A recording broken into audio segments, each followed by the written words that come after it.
For years, everyone's been talking about what it's going to take to finally turn downtown Framingham into the welcoming, vibrant center it was years ago. Many people are putting tremendous effort into making that happen, and they're generating some results, and downtown is drawing more people. If you've participated in a downtown event recently, it may have been put on by the Framingham Downtown Renaissance. Courtney Thraen is the executive director, and if she hasn't lured you to an event yet, she plans to get you there very soon. And you've been getting some good results lately, Courtney. You've got a lot of people who are coming down for certain events and getting to reacquaint themselves with downtown Framingham. Maybe people who haven't really spent any social time or entertainment time or fun time down there in a long time. Tell us a little bit just about, how you came to the job and what some of your goals are. Thank you so much, Audrey. How I came to the Framingham Downtown Renaissance is a really great story, and it's one of those things where you know that you have sort of a higher calling and you need to leave the position that you're in and take it somewhere else and really apply yourself and step up to the challenge. So I feel that I've been working my whole life preparing to be in this position. Wow. Yeah. That's pretty amazing. It is. So how did you connect with the job then? Well, I bought a house in Framingham 2 years ago. I got tired of renting, and I was finishing my master's degree in city planning at Boston University, and I was also working at Boston University in the city planning program, and the coordinator there wanted me to teach as a full-time lecturer at Boston University, which is a great thing to do. Lots of benefits, long-term career goals, etc., get my PhD. So, however, I was living in Framingham, and I thought, this is my second master's degree. I have one in public policy. I've worked with people my whole life, and I'm 35. I want to be applying myself and making a difference in my community. And the fact that in this role, I actually only just started as a program assistant, and then I was encouraged by the former director, Holly Andrews, to apply for the executive director position, which I did. And it's so phenomenal that you can focus solely on, one spatial area and get to know the people and get to know the businesses. Framingham is huge. We have a large population in a large spatial area, and we have so many different neighborhoods and communities. And so for my ability to focus in this walkable urban core that's very colorful and very dynamic, and the people are so warm-hearted, and I don't have to be driving my car anywhere and getting angry about traffic or anything. I can just walk around. And the beauty of walking is something that's really drilled into us when we're getting our degree in city planning, because it ties directly into combating climate change and living a healthy lifestyle and fighting congestion. And we just have new bike lanes on Waverly Street, and we have this great infrastructure downtown from MassDOT and of the millions of dollars that has been spent. And so for me to be able to come here and help make people excited about walking, because in a suburban community, people are accustomed to driving everywhere. Everywhere. And that's all they know. So how long did you work for Holly? I was a program assistant for about 4 months. Okay, so you were relatively new when she left. Yes. And you have terrific credentials, and I think that Framingham should feel lucky to have someone who could have gone in a very other significant direction and chose this instead. And so, and Holly encouraged you to apply for that, and you had some momentum building from being there already. And you must just be, how long have you been there now? Since March. Since March. Yeah, so as it's the executive relatively director. new. Yes. And you're the executive director, and you have done quite a bit so far. So you must be like just really revved up to go. It seems, I get the impression just from talking to you and hearing you talk about, this is a job that was just meant to be, that you are revved up to go and make something really big happen. Right. What is that going to be? That's a great question. And it's funny, like when you're in school, I did a master's in public policy, and then my city planning program is 64 credits, and you're always reading case studies, and you're learning, and you're doing all this analysis all of the time. And so everything you see in these case studies, they have really common themes about how governments work, and there's always two sides, and one's trying to push the other one, and what is the private interests and the public interests, and there's always this clash going on. And I can see it in my daily life. I bet you can. And I can show my interns, like, this is real life, and this is the political interests, and here are the business interests, and and what about the community members and their interests? And you're trying to so- balance all of that. You're probably getting Correct. pulled in many different directions. You am. have the local government that wants you to do certain things. You have the business owners that you're, in the trenches with every Yep, day that are hoping for certain outcomes and maybe have challenges that they're trying to funnel through you. And you're kind of in the middle of all of this. Yes. How does that feel? That feels like that feels to me like you would be pulled in a lot of different directions. I am pulled in a lot of different directions, and my loyalties are with the businesses that I serve because we follow the program. It's a Main Streets America program, and it has a 4-point strategy that really focuses on economic development, spatial design, promotion, and organization. So based on the Main Street America strategy, my loyalties have to be with the businesses and with the community members. However, the town is phenomenal for me to partner with if we're trying to do outreach and bring projects to life, and for me to get fundraising and write grants and make things happen. So I have to balance the interests of the town and the businesses, but the businesses and what their needs are always takes priority, and the community as well. There are a lot of small children in downtown Framingham that walk with their parents to go to the grocery store. I see that every day, and it's great because they're walking with their parents to go to the grocery store. Which grocery store are they going to? A lot of them are going to the Tesoro Market, which is on Hollis Street, 80 Hollis Street. They're a big supporter of the Downtown Renaissance. They always donate water bottles for all of our outdoor events, which is super.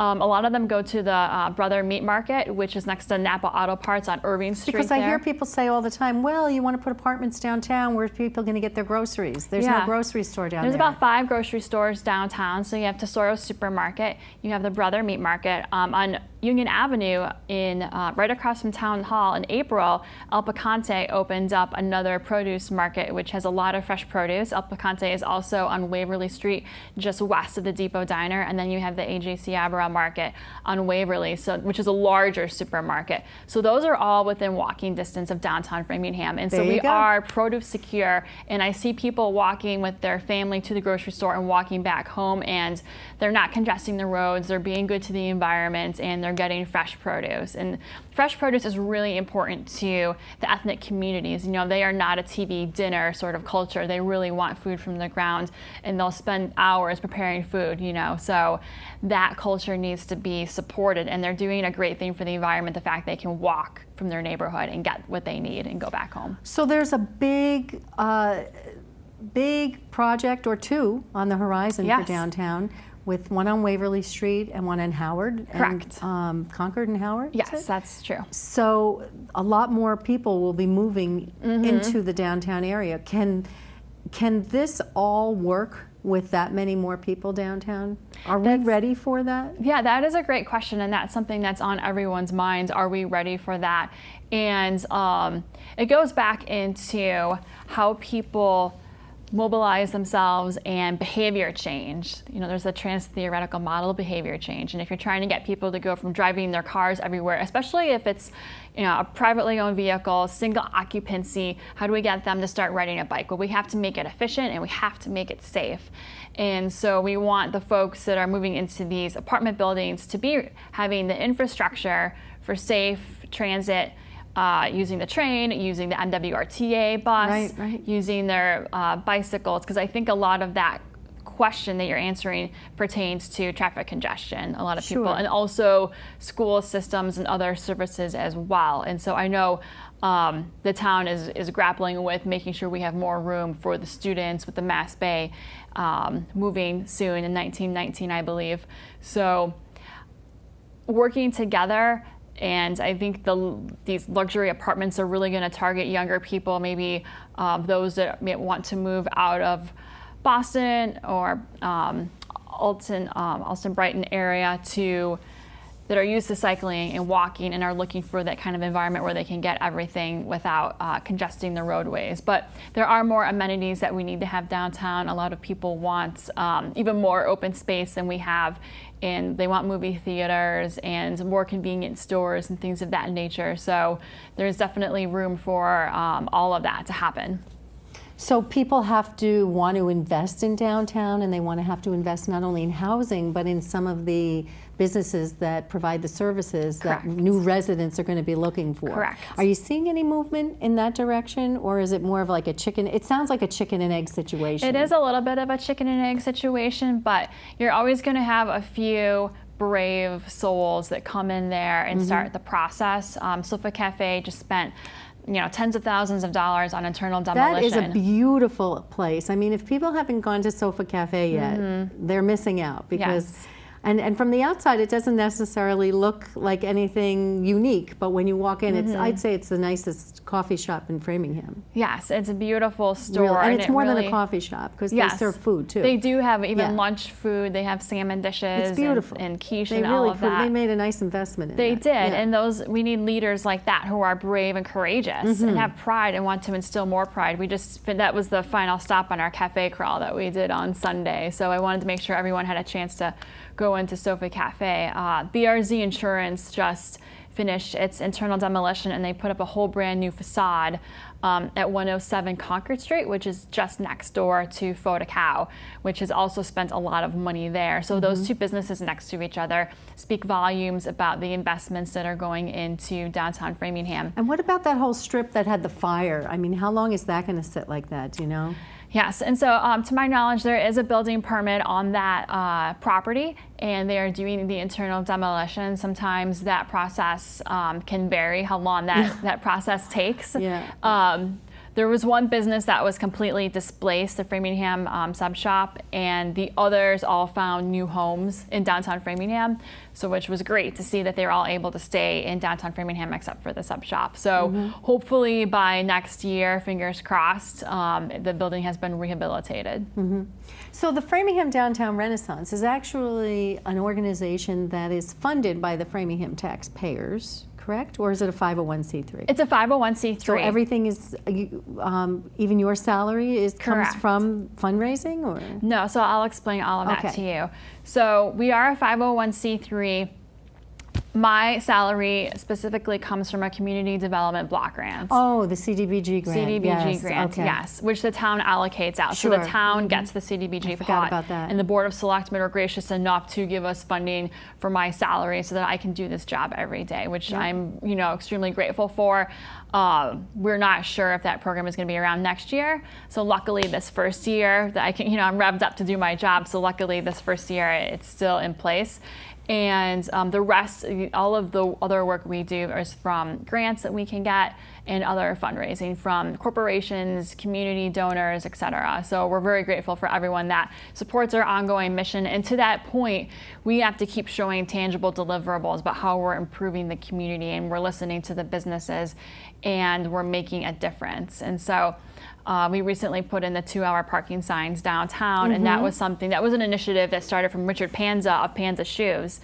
He said, there are people parking in front of my store all day long. There are no meters here. How do we get the cars to turn over? So we did a petition, and the businesses signed it, and I asked the Traffic Roadway Safety Committee, can I come to your meeting and ask if we can get some limited hour parking signs up? And they said, sure. They said, we'd like that idea. So they endorsed it and advanced it onto the Board of Selectmen, and they also liked the idea, and the DPW and the police department were fantastic to work with, and they all liked the idea. And so maybe a couple weeks after the Board of Selectmen approved it, the signs were up in downtown Framingham because it's very easy. There's a commuter rail station there, and people would park all day long. And so that's just one thing that we can say that we directly caused was, working with and getting that movement to go.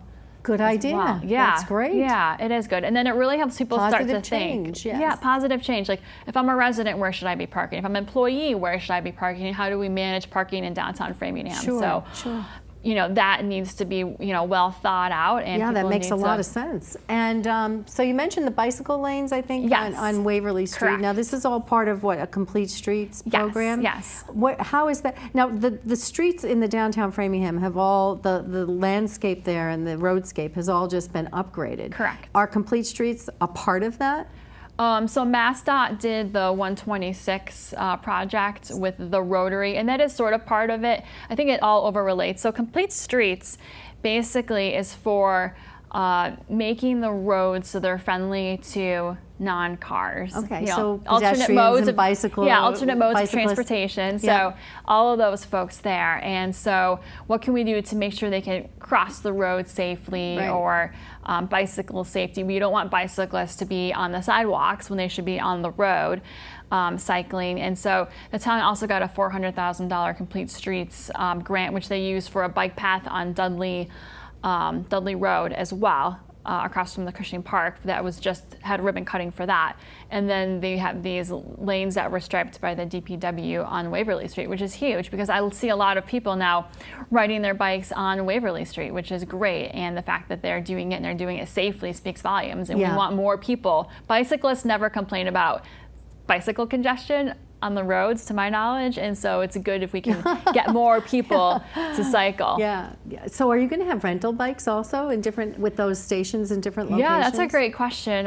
We're looking at potentially doing a project like that. That would require me to raise a little, a good chunk of money, but hopefully we can get our corporate sponsor so we can have like a hubway in Framingham at different stations in downtown, FSU, et cetera, around, so that way when you get off the train, you can, rent a bike and drive it around. It'll have the GPS on there. And so that's definitely something that will help connect people to different areas and, decongest the roads and be healthy and, protect the earth as well.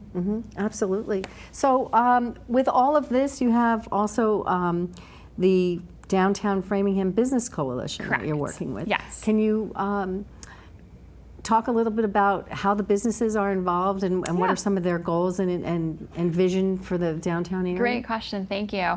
So the Downtown Framingham Business Coalition started as monthly breakfast meetings in January. And it's very difficult for small businesses to meet in person. They have a staff of 5 or fewer sometimes that are there. And so for them to break off and go to a meeting, it might be very challenging for them. And so we've moved it to quarterly meetings, and in between the quarterly in-person meetings, because there's so much value in being face-to-face, as you know. But instead of the face-to-face meetings, we're going to do individual consultations with the businesses, because sometimes they want to talk one-on-one just to me or one of my interns. And I think the ability to balance one-on-one consultations every quarter, and we do quarterly business surveys with a quarterly group meeting. It gives them an idea. The group meetings really cross collaborations. If we could potentially have a downtown discount card where you buy the card and you can get discounts at different downtown businesses, those are some really great ideas, and how we can help, FDR can help market the businesses as well. A lot of their goals are very simple about increasing foot traffic, and which comes back to marketing. And I can listen to them say, I want to increase foot traffic, and I will in turn say, let's think about some programming, or let's think about different ways. If you're an eye doctor and you don't sell glasses, maybe you can refer someone to an eyeglass down the road. Or if you're an exercise place and there's a nutrition business down the street, maybe you can cross-collaborate with those complementary business models. And so we're connecting people, and we're also talking about commercial space usage. If someone, a lot of times entrepreneurs will know other entrepreneurs that are looking for a So site. you're really helping them run their businesses and giving them business consultation with some focus on working with other businesses collaboratively Yes. in the immediate proximity. Yes. What about in terms of just the overall appearance of the businesses? Like, for example, the sign bylaw. Yes. Is the sign bylaw in the downtown area enforced?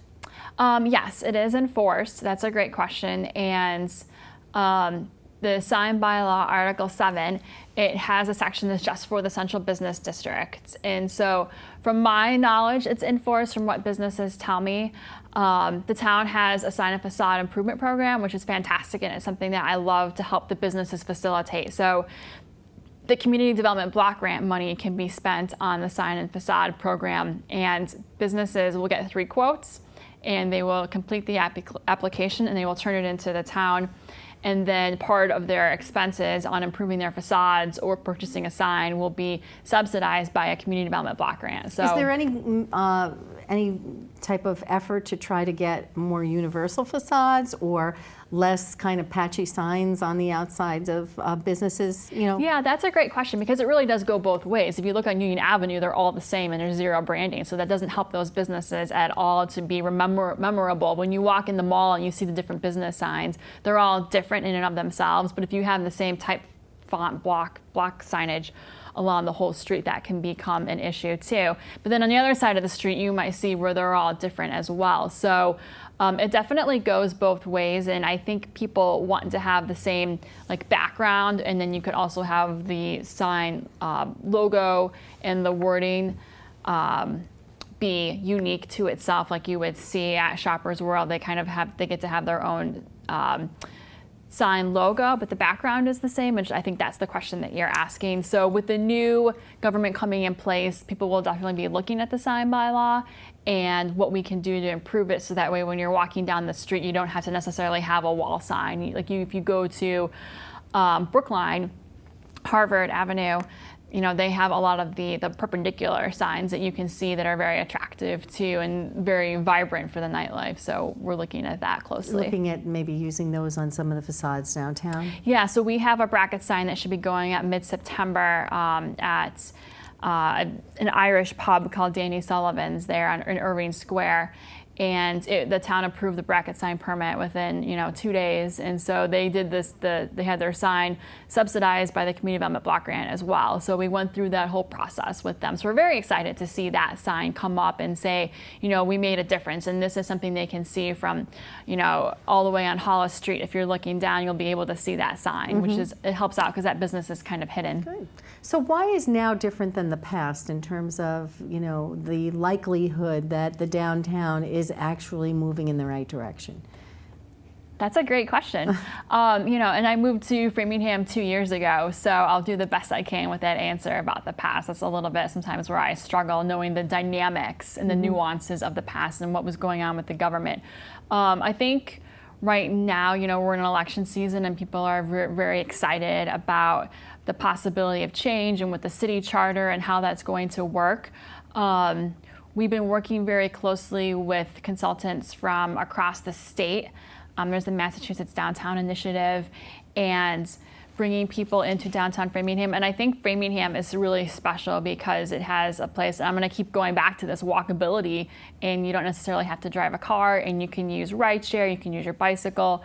And that's what young people are looking for. A lot of people are moving back to cities. If you see the migration back to cities in the United States, it's huge, and it's having a devastating effect on smaller towns and suburbs that don't have the funding to maintain their infrastructure, And so because people want to live in a city and have things, very close to them, that's what I think Framingham can offer in its downtown. And we're very diverse, and people are very, in my experience, the diversity in that diversity of ideas, and we're trying to get more diversity of businesses too to come in. And so as we try to diversify across all of these different levels, I think that builds extra excitement and just that add-on value. And we did a fundraising event in Natick, and people were like, why are you going to Skybox 109 in Natick to fundraise? And I said, because I want to reach more people in the Metro West. I don't need to necessarily shout from the hilltops about downtown Framingham to the rest of Framingham, but there are people around the Metro West. I can do a fundraiser in Boston, at Boston University, if I wanted to say, these are the great things about downtown Framingham. Was it successful, the one at Skybox? It was very successful. See, yes. I think sometimes we need to look beyond our borders of our own community. We are not an island. There are communities that are adjacent, that have an interest in seeing us revitalize.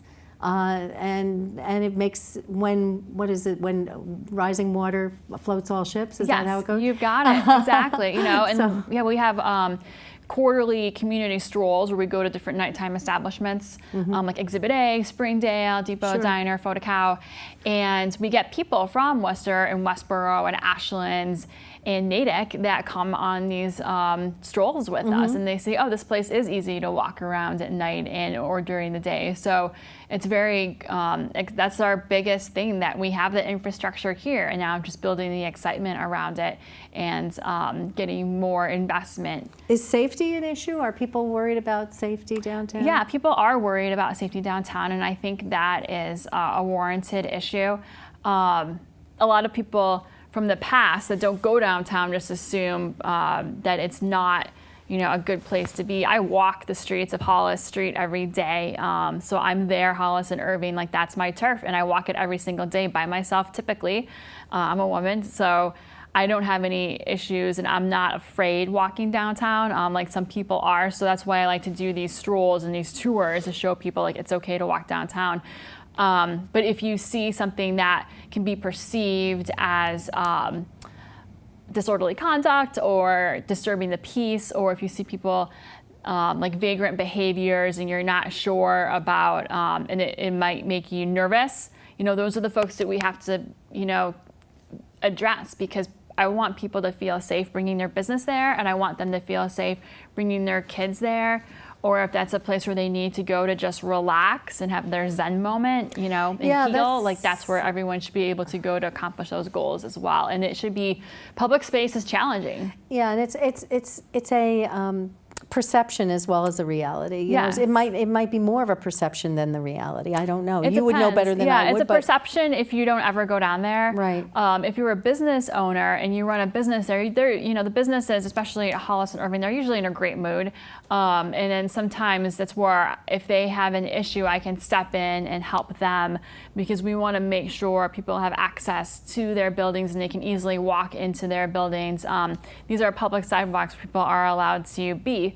So I just want to make sure that everyone feels comfortable going into those businesses and supporting Nika's Bakery or supporting Cricket Mobile and Rincon Lentino, the other restaurants downtown. Do you need more help and support from public safety in order to accomplish that? Is it sufficient right now? Yeah, so public safety, they do a great job, and they drive around, and whenever we call, they definitely arrive very quickly on that matter. I'm working with the owner of the Bullard building, Brian Lee. We're talking about putting in more security cameras and more security enhancement features in downtown Framingham. So, but the police, they do rely upon, reports. They need to know what's going on so they can respond to it. And I want, one of my primary jobs should be in supporting these small businesses downtown, I have to help them report things, because if you're a small business and you're busy working, you don't necessarily have time to report everything that should maybe be reported.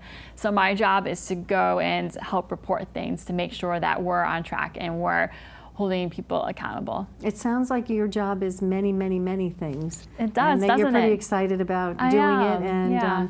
It's really exciting to hear your level of enthusiasm. Thank you. So I have a feeling that a lot of good things are going to come from that. I appreciate it. So thank you so much definitely. for all of your Thank efforts, you. and I look forward to seeing more results in the not too distant future, because I think Great. you're heading in the right direction. Oh, that's lovely to hear. We'll have Thank you back for an update. I appreciate it. There are lots of great things on the horizon for downtown Framingham, thanks to Courtney's efforts. For more information on the Framingham Downtown Renaissance, visit the website or call 508-861-3289. Thanks for tuning in to the Audrey Hall Show, where you will always learn something new.